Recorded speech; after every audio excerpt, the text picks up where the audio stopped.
Il fait bon quand même. Il fait beau et c'est en partie grâce à une espèce de climatiseur, de radiateur dans les fonds sous-marins au large d'ici, dans l'Atlantique, qui s'appelle le Gulf Stream. Bien sûr. On en parle beaucoup à propos du réchauffement climatique. Effectivement, les scientifiques s'inquiètent. Quand l'homme s'avise de détraquer la machine, la nature, elle, se met à souffler le chaud et le froid. Alors imaginez un petit peu, si le Gulf Stream s'arrêtait, si ce radiateur naturel venait à s'éteindre, ce serait un scénario catastrophe.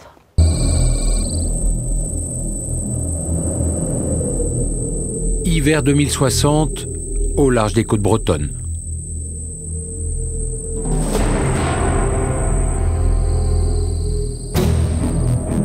Une épaisse couche de glace rend toute navigation difficile.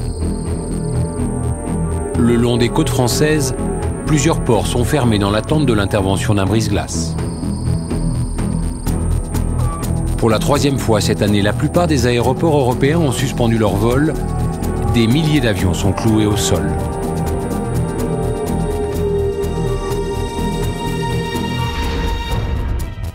De la Norvège à l'Espagne, de l'Irlande à l'Oural, c'est toute l'Europe qui est touchée par cette vague de froid sans précédent. Réalité ou fiction?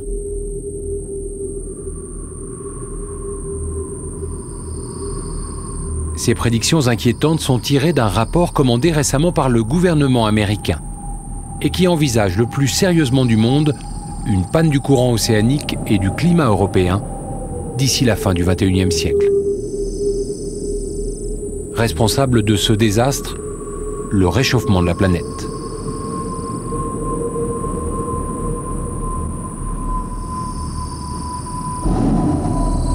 Une catastrophe annoncée qui s'ajoute à la longue litanie des accidents climatiques qui se multiplient depuis quelques années. Crues diluviennes et dévastatrices, canicules meurtrières, cyclones de plus en plus fréquents, de plus en plus violents. Autant d'exemples qui nous font prendre conscience du risque que nous courons à détraquer notre climat.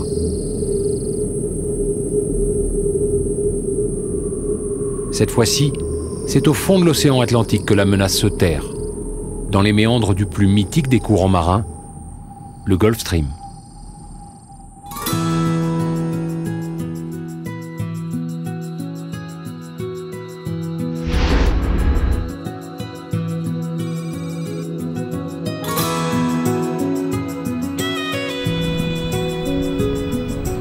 Samedi 31 décembre, la Côte d'Émeraude part un temps à ne pas mettre un facteur dehors, fût-il à la retraite.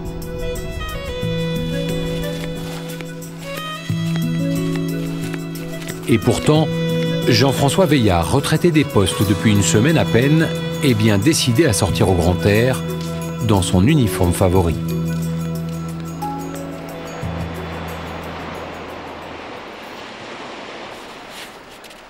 Jean-François fait partie de ceux qu'on surnomme les frigodèmes, ces adeptes des bains de mer qui, été comme hiver, ne ratent pas une occasion de faire quelques brasses dans l'Atlantique.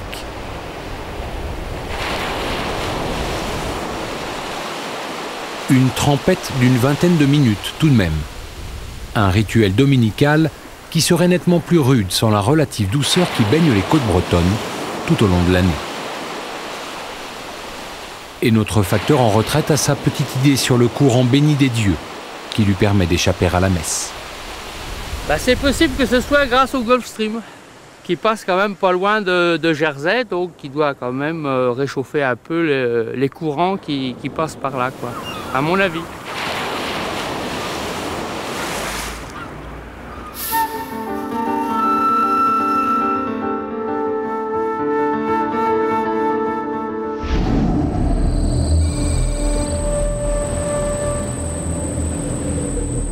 Même période de l'année, même latitude. Le golfe du Saint-Laurent sur la côte canadienne, juste en face de la baie de Dinard. En ce début du mois de janvier, la température frise les moins 40 et l'épaisseur de la glace rend délicate la sortie du port de Québec. C'est quand même assez clair. Il faudrait que vous gardiez le côté... Depuis une heure déjà, le brise-glace dégroseillé est à la tâche pour dégager le chenal et libérer enfin la route vers le large. Pour de longs mois encore, les navires qui empruntent le Saint-Laurent vont devoir compter avec la glace. Si l'absence du Gulf Stream n'est pas l'unique raison de cette rigueur hivernale, ces eaux chaudes auraient bien changé la donne. Mais qui est donc ce courant bienfaiteur qui baigne les côtes du nord de l'Europe de sa douce chaleur, jusqu'à leur éviter les rigueurs hivernales des côtes canadiennes qui leur font face?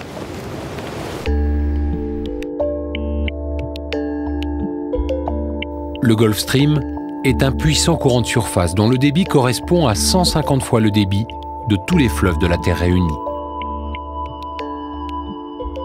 Poussé par les vents alizés, il prend sa source dans le golfe du Mexique qui lui a donné son nom pour entraîner les eaux des tropiques entre le détroit de Floride et les grands bancs de terre neuve. Le courant océanique fait alors cap à l'est et se divise en plusieurs branches dont l'une d'elles entraîne ses eaux chaudes jusqu'aux confins de l'Atlantique Nord. C'est cette dérive nord-atlantique qu'on associe communément au Gulf Stream et qui est en grande partie responsable de la douceur de nos hivers. Arrivées dans l'océan Arctique, les eaux tropicales se refroidissent brusquement et plongent vers les abysses pour former une boucle qu'on appelle la circulation thermohaline. Comme un immense tapis roulant qui se prolonge dans les profondeurs de l'océan et repart vers le sud pour rejoindre son point de départ au large des côtes américaines. Mais cette belle mécanique pourrait bien un jour connaître quelques ratés.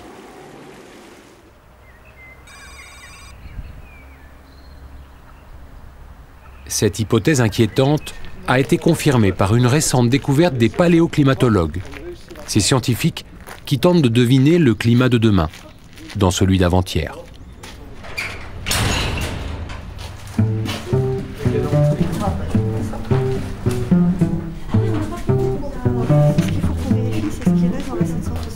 C'est dans les sous-sols du château de Gif-sur-Yvette que se trouve le coffre-fort du laboratoire des sciences du climat et de l'environnement. Si elle ressemble plus à la cave du château de Moulinsart qu'à un laboratoire scientifique, la carothèque du LSCE n'en recèle pas moins des trésors inestimables. Des kilomètres de carottes de sédiments prélevés au fond de l'océan Atlantique. Autant de précieux indices qui, après une petite partie de cache-cache, permettent à Elisabeth Michel et Jean-Claude Duplessis d'étudier de très près les grandes variations météorologiques des 100 000 dernières années.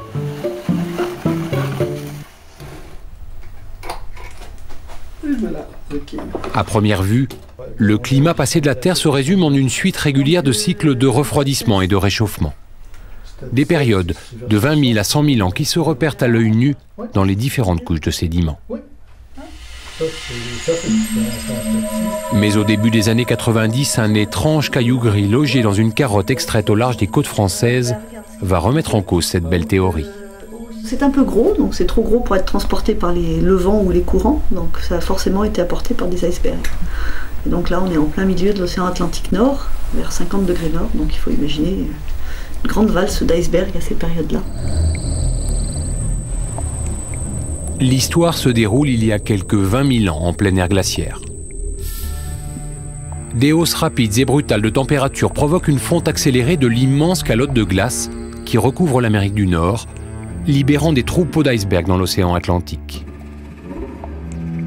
Une débâcle qui aurait pu rester ignorée des scientifiques si ces icebergs n'avaient joué les petits poussets, emportant dans leur glace des cailloux provenant du sol rocheux canadien pour les déposer au fond de l'océan, juste devant les côtes européennes. Tu le veux dessus ? 680... Ces débâcles massifs sont une découverte de taille. Elles signifient que dans l'immuable succession de périodes de réchauffement et d'air glaciaire qui caractérisent le climat de la Terre depuis quelques millions d'années, il existe des accidents de parcours sous la forme de brusques coups de chaud. Ça pourrait être brusque, c'est brusque. Par exemple, on a pu montrer qu'un de ces réchauffements s'était produit en 70 ans. Donc vous aviez des hommes de Cro-Magnon qui sont nés dans un climat particulièrement désagréable et qui ont fini leur vie sur une chaise longue avec le climat de Nice. Dans les chambres froides du LSCE, les glaciologues disposent d'indices tout aussi instructifs pour recouper ces découvertes sorties du fond des mers.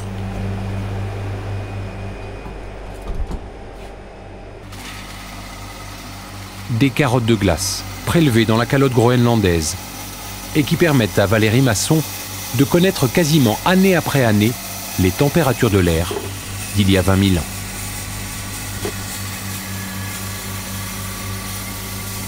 L'analyse des bulles d'air miraculeusement emprisonnées dans ces glaçons d'un autre temps confirme l'existence en plein air glaciaire d'une vingtaine de brusques coups de chaud responsables des débâcles d'iceberg.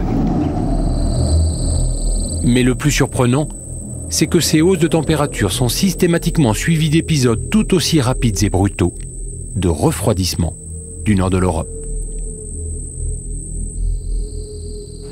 On a des zones couvertes de banquises, de glace de mer qui sont beaucoup plus étendues qu'aujourd'hui, jusqu'au large de l'Espagne par moment. Au niveau de l'Europe de l'Ouest, ça correspond à des périodes de refroidissement très importantes, jusqu'à des latitudes comme la Dordogne. Pendant les phases les plus froides, on avait le sol qui était gelé en profondeur. Donc vraiment des épisodes de froid très intenses qui touchaient jusqu'au sud-ouest de la France. Mais d'où viennent ces étranges va-et-vient du climat? Ces alternances de chaud et de froid qui ne durent que quelques décennies et ont laissé tant de traces dans les glaces du Groenland. C'est un océanographe américain qui, le premier, va résoudre cette énigme.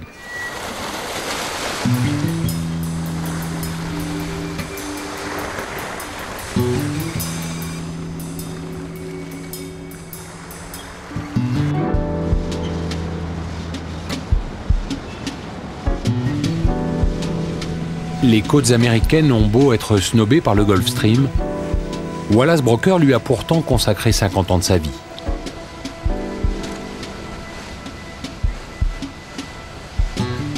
Avec une obsession pour ce professeur de la prestigieuse Université de Columbia, mieux comprendre comment le climat de la Terre se décide en grande partie dans les courants de l'océan, et notamment dans le Gulf Stream. Le Gulf Stream est une grosse chaudière qui prend des eaux tropicales et les amène vers les régions froides de la planète. Si le Gulf Stream n'existait pas, il ferait beaucoup plus froid en Grande-Bretagne, en France ou en Scandinavie.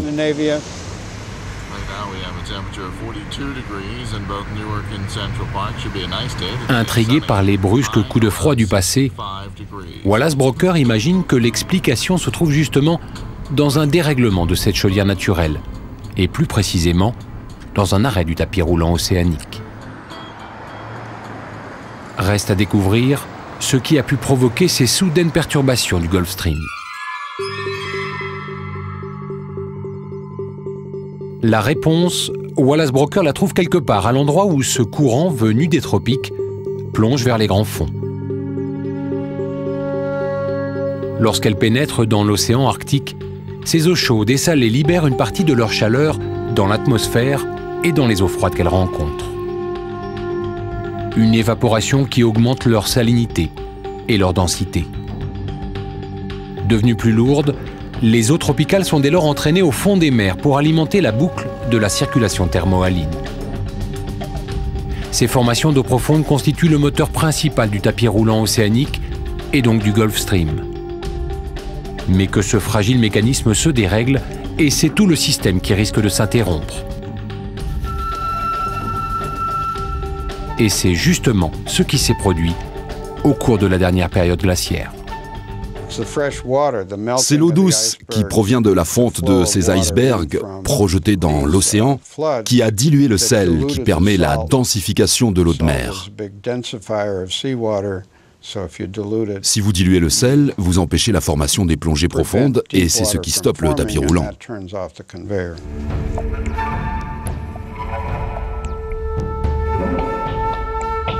En résumé, au cours de la dernière ère glaciaire, notre planète a connu à plusieurs reprises de brusques hausses de température.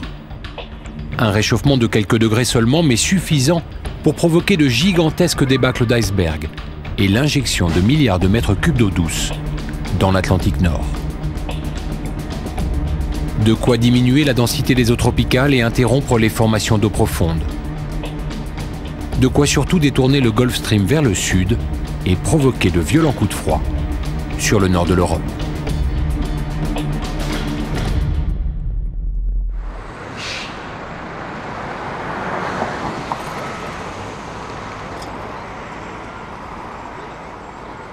Depuis un demi-siècle qu'il enseigne à l'université de Columbia, Wallace Broecker inculque à ses étudiants une hypothèse qu'il a longtemps fait passer pour un oiseau de mauvais augure aux yeux de la communauté scientifique. Comme une idée fixe longtemps jugée folle, le réchauffement climatique actuel pourrait bien rejouer le film catastrophe du passé. Pendant la période glaciaire, nous savons donc maintenant qu'il y a eu des périodes pendant lesquelles la circulation du tapis roulant s'est arrêtée. Et cela a permis à la glace de se former jusqu'au nord de la Grande-Bretagne pour transformer le nord de l'Europe en une petite Sibérie, avec des hivers extraordinairement rudes, beaucoup plus froids qu'aujourd'hui. Alors la peur, c'est qu'en réchauffant la planète, nous connaissions un nouvel arrêt du tapis roulant et que nous retournions à l'âge de glace.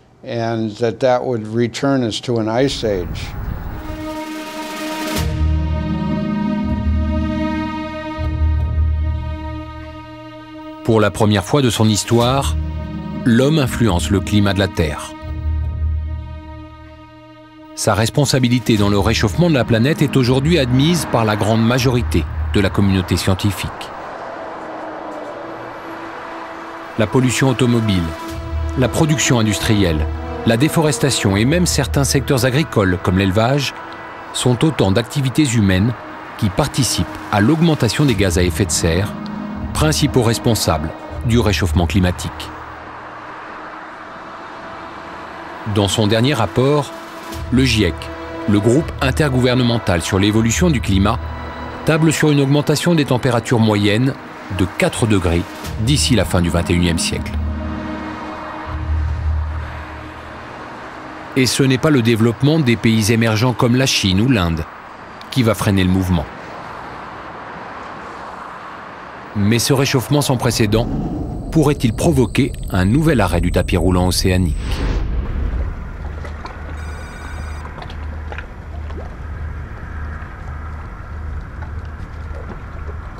Devant l'ampleur de la menace, les océanographes se relaient au chevet du Gulf Stream.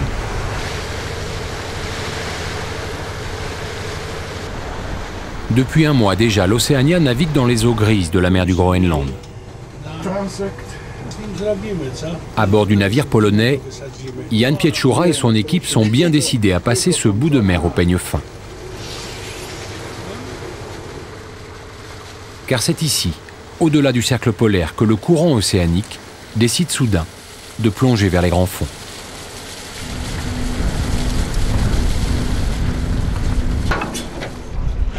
L'Océania en est à son 8e transect. Ces allers-retours qui permettent un relevé minutieux de la salinité, des courants et des températures depuis la surface jusqu'aux profondeurs de l'océan. Objectif de cette minutieuse collecte d'informations, observer la moindre évolution des eaux tropicales qui arrivent jusqu'ici avant de repartir vers le sud. Une équipe norvégienne a récemment détecté des baisses de salinité dans le courant de retour du Gulf Stream. Mais les ordinateurs de l'Océania réservent une autre surprise. Une hausse régulière de près de 1 degré depuis 2003. Du jamais vu dans l'histoire de l'océanographie. Cette augmentation des températures de l'eau va encore amplifier la fonte des glaces du Groenland et de la banquise. Et cela veut dire un apport supplémentaire d'eau douce dans le système océanique. Et bien sûr, un possible ralentissement de la circulation thermohaline. Et la question s'impose alors. Le réchauffement climatique va-t-il paradoxalement entraîner l'Europe vers un nouvel âge glaciaire? Ce scénario catastrophe a récemment été pris très au sérieux par une équipe de consultants du Pentagone, le ministère de la Défense américain. En octobre 2003, Peter Schwartz et Doug Randall ont même pondu un rapport d'une vingtaine de pages que George Bush aurait voulu garder secrète tant elles sont explosives. Convaincus de l'imminence d'un brusque changement climatique, les auteurs imaginent donc le pire. L'effondrement de la circulation thermohaline aurait lieu dès 2010, imposant à l'Europe des températures sibériennes, une raréfaction des ressources en eau et des tempêtes de neige et de vent beaucoup plus fréquentes. bizarres et températures. Nous sommes sur les îles Lofoten, les pays scandinaves. Schwartz et Randall prédisent également au vieux continent des pénuries alimentaires sans précédent et l'émigration vers le sud des populations scandinaves et de l'Europe du Nord à la recherche d'un peu de chaleur. En Pologne, des températures négatives. Les 53 morts recensés. Si la communauté scientifique considère sur bien des points ce rapport du Pentagone comme démesurément alarmiste, elle lui reconnaît le mérite d'ouvrir enfin les yeux de l'administration américaine.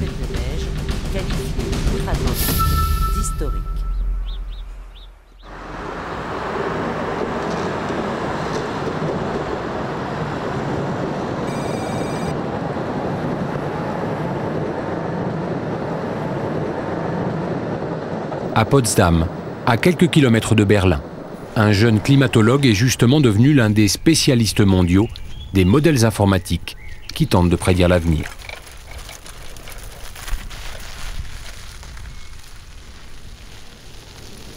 À l'Institut Albert Einstein, dans le bâtiment qui abrita l'inventeur de la relativité, Stefan Rahmsdorf se penche sur les scénarios climatiques du futur.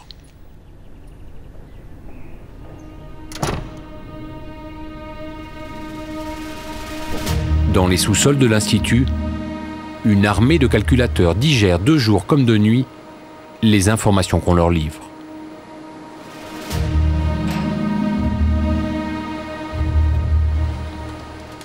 Vitesse des courants, salinité, température de l'air ou épaisseur des glaces. De quoi lancer de savants calculs et bâtir toutes sortes d'hypothèses en s'intéressant notamment à l'éventualité d'un nouvel arrêt de la circulation thermohaline. Il y a un seuil qui détermine la quantité d'eau qu'on peut ajouter à l'Atlantique Nord, au-delà de laquelle la circulation s'arrêtera. Je pense que dans le pire scénario, nous pourrions dépasser ce seuil dans le siècle à venir, et même la seconde moitié du XXIe siècle, si nous n'arrêtons pas le réchauffement climatique à temps. La seule chose que nous savons, c'est que nous nous dirigeons vers ce seuil, car l'eau douce ne cesse d'augmenter et la salinité de diminuer dans l'Atlantique. Pour établir ce pronostic inquiétant, Stefan Rahmsdorf intègre dans ses paramètres la fonte d'une partie importante de la calotte de glace groenlandaise, à savoir 70% des réserves d'eau douce de la planète. Une hypothèse qu'il juge vraisemblable si le réchauffement climatique poursuit sa course folle.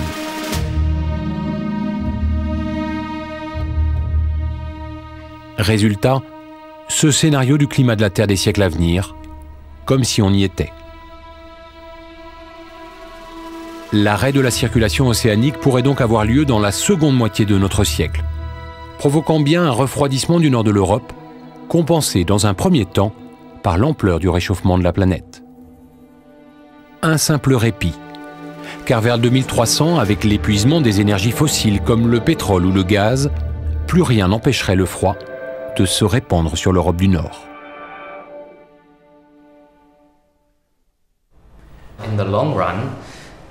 À long terme, si les émissions de gaz carbonique diminuent et que la circulation océanique reste fermée, ce que plusieurs modèles prévoient dans leurs scénarios, cela provoquerait un refroidissement de l'Europe de plusieurs degrés par rapport aux niveaux actuels.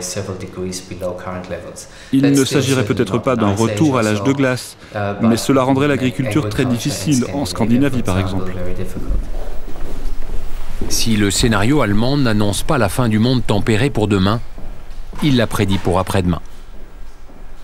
Mais Stefan Rahmsdorf prévoit surtout que de brusques changements, tout aussi dramatiques, pourraient bien résulter de ce nouvel arrêt du tapis roulant. Comme l'augmentation supplémentaire d'1 mètre du niveau de l'Atlantique Nord qui s'ajouterait à l'élévation générale du niveau des mers due au réchauffement. Ou encore un bouleversement majeur de l'écosystème marin entraînant la disparition de nombreux poissons le long des côtes européennes.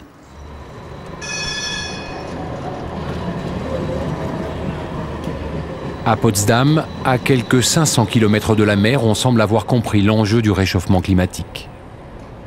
La multitude de vélos et de tramways en témoigne. Mais il en faudrait plus pour rassurer Stefan Rahmsdorf, qui s'inquiète de la lenteur des décisions politiques et notamment de celles qui permettraient à l'Europe de diviser par 4 ses émissions de gaz à effet de serre d'ici 2050. Ma fille devrait vivre jusqu'en 2100, comme tous les bébés qui sont nés ces dernières années. Et je suis très soucieux du monde dans lequel elle va vivre. Si nous ne prenons pas ce problème à bras-le-corps dans les 10 ans à venir, je pense que d'ici la fin de ce siècle, nous ne reconnaîtrons pas notre planète. Ce sera un lieu totalement différent où il ne fera pas très bon vivre.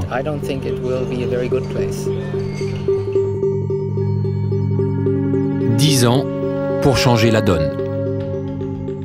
10 ans pour engager cette bataille décisive contre un réchauffement de notre planète, lourde menace pour les générations à venir. La production industrielle représente un quart seulement des émissions responsables de la surchauffe de notre climat. L'habitat, le transport, les activités quotidiennes de l'homme font le reste.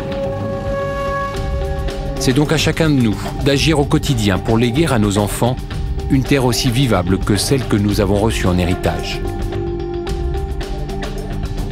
Sur les côtes d'Europe, comme partout dans le monde, le compte à rebours est déclenché.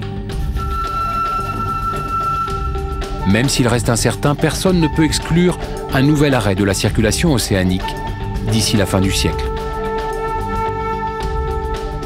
Une chose est sûre en tout cas, dans les profondeurs de l'océan Atlantique, une machine infernale s'est mise en route qu'il est urgent d'arrêter.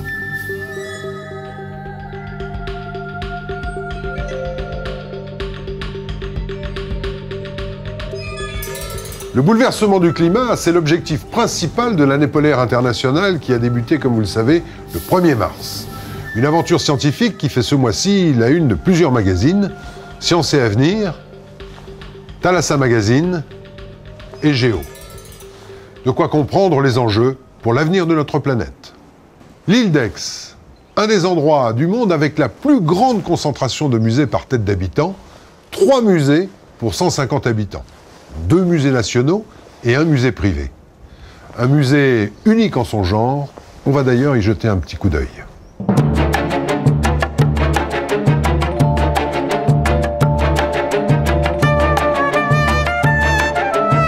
Ici, vous entrez dans le monde magique des parures de sirènes. Des joyaux aux reflets